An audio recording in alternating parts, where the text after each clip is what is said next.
Oke, Assalamualaikum warahmatullahi wabarakatuh. Selamat malam. Eh, Kebetulan saya buat video ini malam ya, pukul 22.57, tepat 22.57. Saya Reza Andrewan Setiadi dengan nomor NPM 2019 4655254 akan menjelaskan dari tugas 5. Langsung saja, tugas 5 ini tentang strategi analisa sosial media. Sebelumnya saya akan menampilkan dari uh, profil brandnya, terus juga uh, sedikit mengulas tentang hasil diskusi dan wawancara kemarin. Oke, langsung saja. About klien, ini sang ownernya bersama istrinya.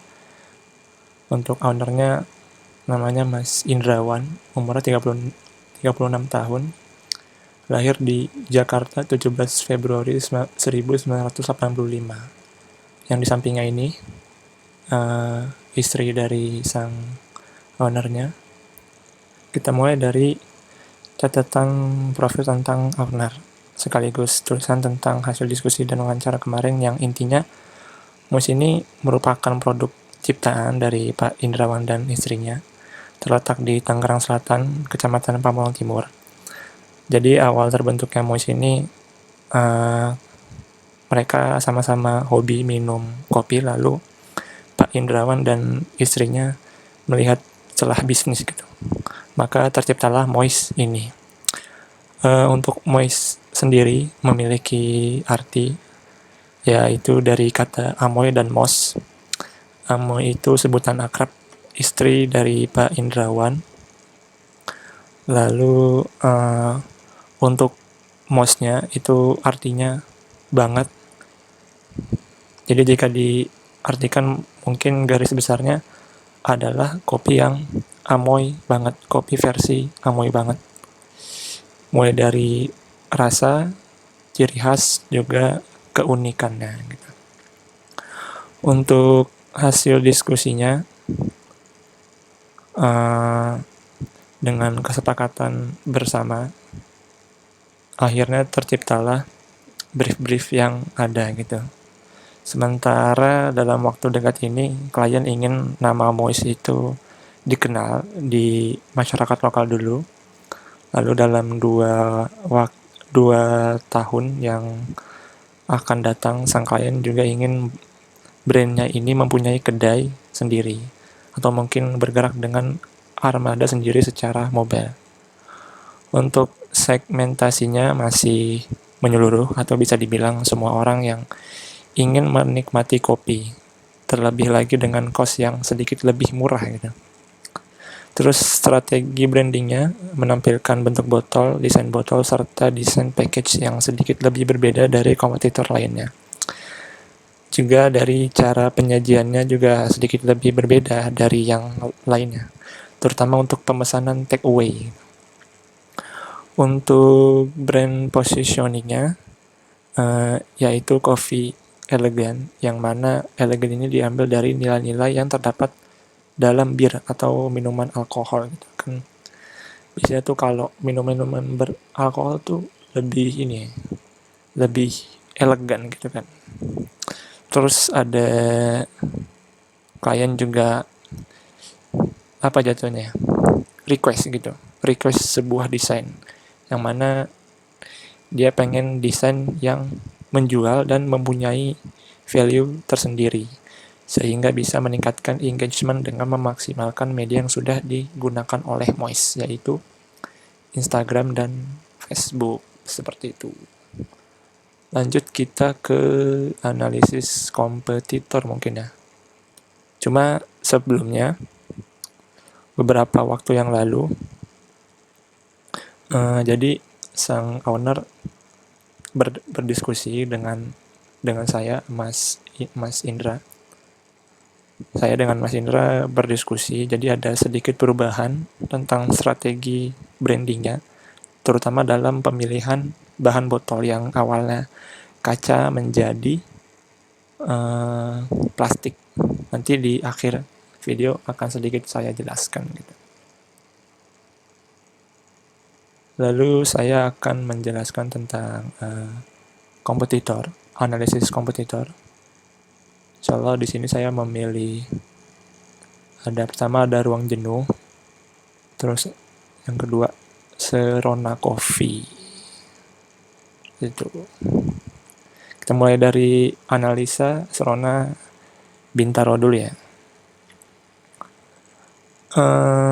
Sirona Bintaro ini ia terletak di Bintaro sektor 4. Coba kita lihat ini.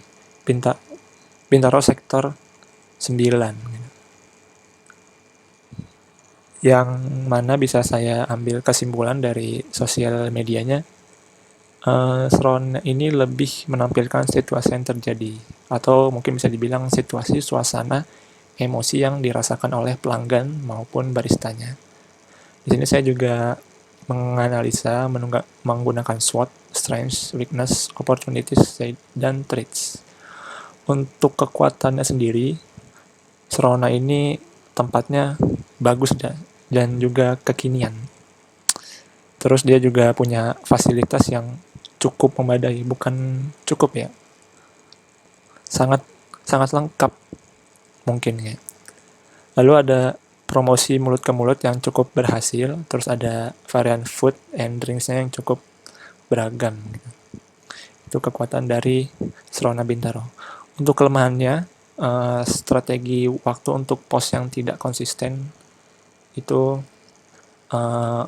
maksudnya itu Sirona tuh dalam pemasaran atau strategi promosi lewat sosial media itu kurang strateginya, terlebih yang kurang konsisten dan intinya kurang terjadwal mungkin gitu lah. Lalu persaingan yang cukup sulit karena di Bintaro itu terkenal dengan kafe-kafe yang bagus, mungkin yang bahkan di Bintaro itu ada banyak kafe yang lebih bagus, lebih terkenal dan lebih estetik dibandingkan Sirona Bintaro ini. Seperti itu. Untuk opportunities-nya atau peluang yang bisa digapai sama si Sirona ini, punya peluang untuk dikenal lebih cepat karena dia berada di daerah yang cukup terkenal soal kafe, yaitu Bintaro. Kita tahu sendiri, Bintaro SCBD tempat anak-anak kekinian ya, edgy gitu, estetik, nggak estetik, nggak keren gitu katanya. Terus ancamannya, threats, Sirona Bintaro ini punya ancaman besar dari pesaing-pesaingnya yang udah besar namanya, seperti yang saya bilang tadi. Lalu untuk selanjutnya, analisa ruang jenuh kopi. Bisa saya simpulkan inti dari analisa sosial medianya. Pengaturan sosial media yang cukup beragam kontennya, mulai dari post, IG story, hingga highlight-nya. Jadi kontennya cukup beragam gitu. Sama seperti Sirona Coffee, Sirona Bintaro, saya juga menganalisa SWOT-nya. Untuk kekuatannya sendiri, ruang jenuh itu punya event dan konten sosial media yang beragam. Jadi di ruang jenuh tuh ada event-event mungkin nyanyi atau nobar bareng gitu kan. Terus mempersilahkan pelanggan yang mau nyanyi untuk ya silahkan nyanyi gitu untuk menghibur tamu-tamu yang lain. Lalu juga promosi mulut ke mulut yang cukup berhasil, sama kayak Sirona Coffee. Terus kebetulan si ruang jenuh coffee ini juga bekerja sama dengan produk brand lain, yaitu Jengrawit. Jengrawit ini produk lebih ke makanan gitu, produk makanan.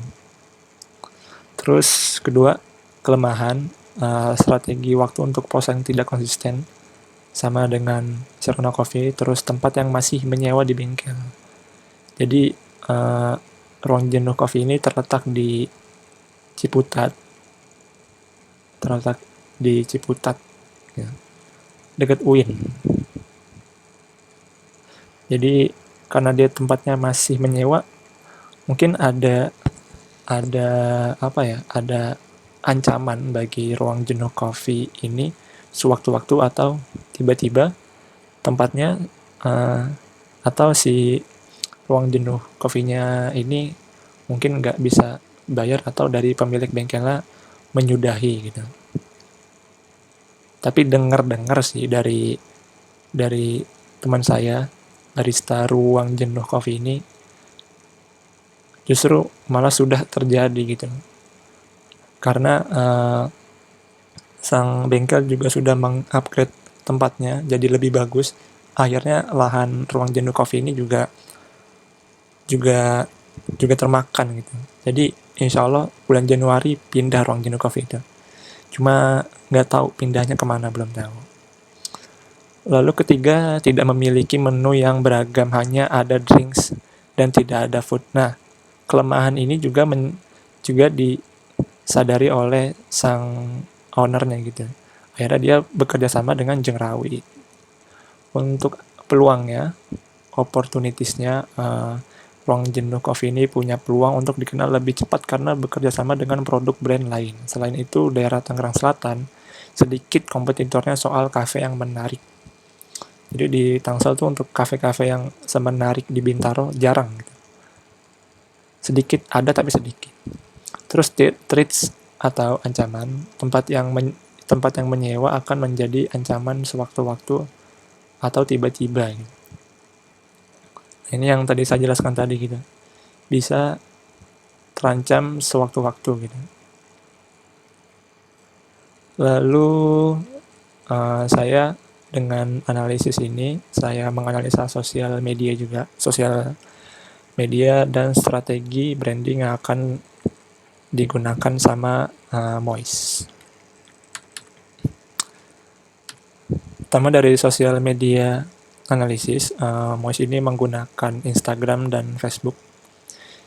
Di sini saya menaruh waktu yang mungkin tepat untuk post gitu. Time is everything. The best time to post it. Jadi waktu-waktu yang tepat untuk post atau share beragam konten Mois di Instagram maupun di Facebook. Di Instagram sendiri waktunya yang mungkin cukup pas itu dari jam 2 sampai jam 3 siang menuju sore, lalu jam 5 sampai jam 6 sore. Untuk Facebook sendiri dari jam 6 sampai jam 8 pagi, lalu dari jam 2 sampai jam 5 siang ke sore gitu. Terus siapa targetnya gitu. Untuk targetnya sendiri, untuk Instagram lebih ke masyarakat yang menggunakan Instagram di umur 30 tahun ke bawah. Karena Instagram ini usernya lebih ke milenial ya gitu. Jadi anak muda.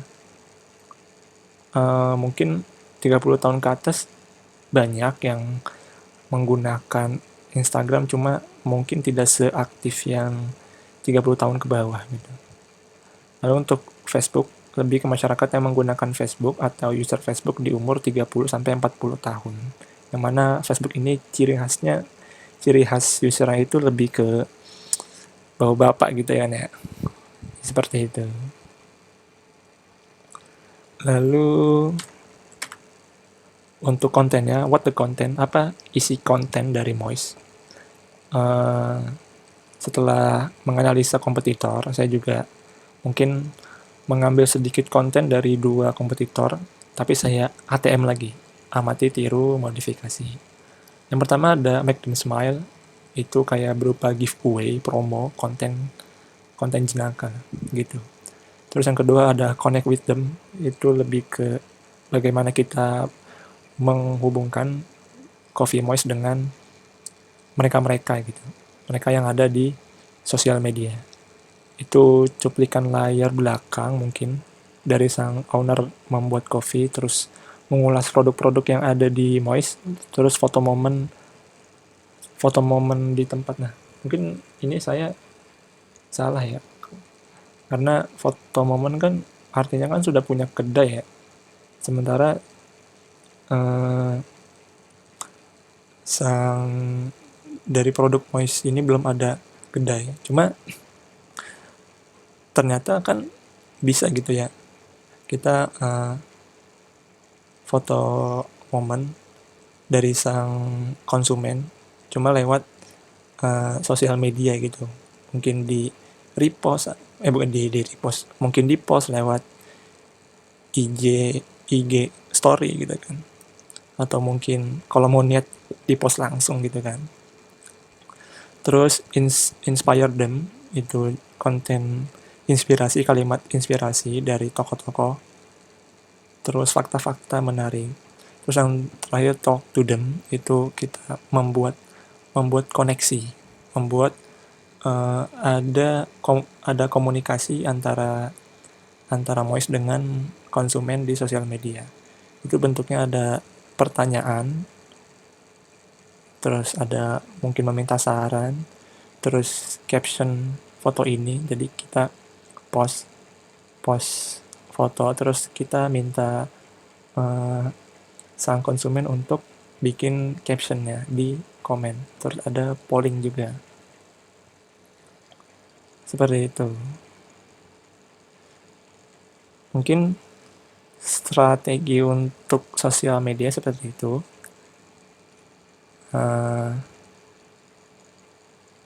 Sesuai janji saya akan sedikit menjelaskan tentang ada perubahan sedikit strategi brandingnya gitu. Terutama adalah bentuk botol sama bahan botol. Waktu itu saya juga sudah ngechat sang owner.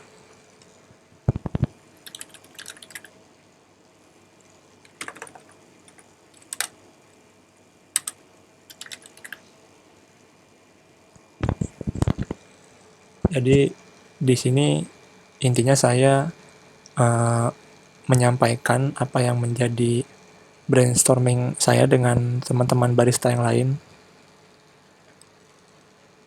Terus yang intinya sebenarnya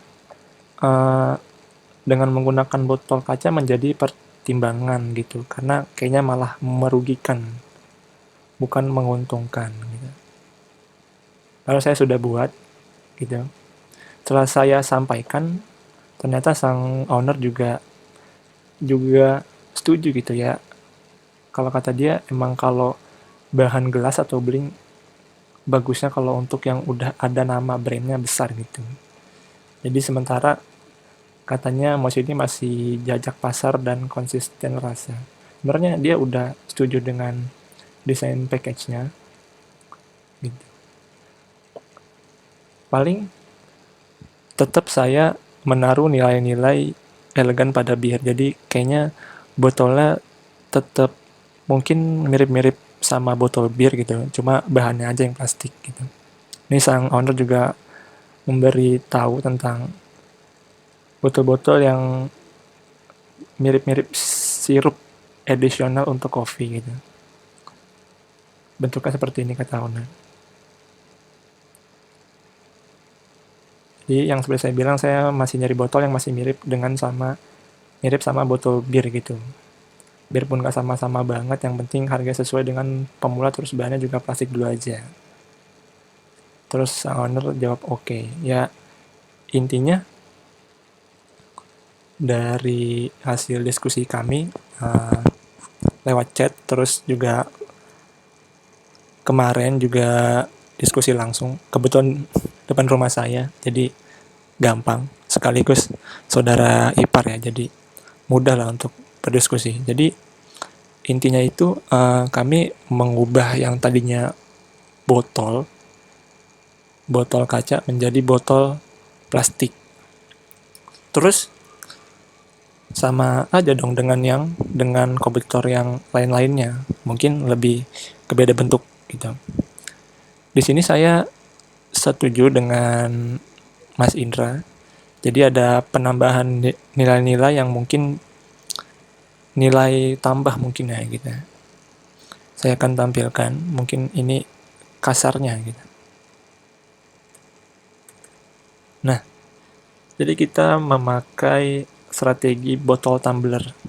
yaitu memberikan nilai tambah berupa promo free botol tumbler moist. Jadi untuk 5 orang pertama pembelian varian coffee atau non coffee, ukuran 1 liter gratis botol tumbler hanya dengan menambahkan kos 10.000. Jadi dengan membeli satu jenis kopi atau non kopi yang ukuran 1 liter dengan penambahan 10.000 itu bisa menambahkan botol tumbler, yang mana itu botol tumbler itu bisa digunakan lagi oleh konsumen untuk beli produk moist lagi gitu. Jadi mengurangi sampah plastik dan nggak ribet gitu ya. Jadi si konsumennya datang terus beli kopi moist atau non kopi dari moist itu dengan botol di yang sudah dia dapatkan gitu dari promo itu. Mungkin seperti itu. Jadi ada sedikit perubahan, tapi kita memberikan nilai tambah pada brand ini gitu. Mungkin itu aja yang bisa saya jelaskan dari tugas 5 dan sedikit penambahan dari perubahan strategi branding.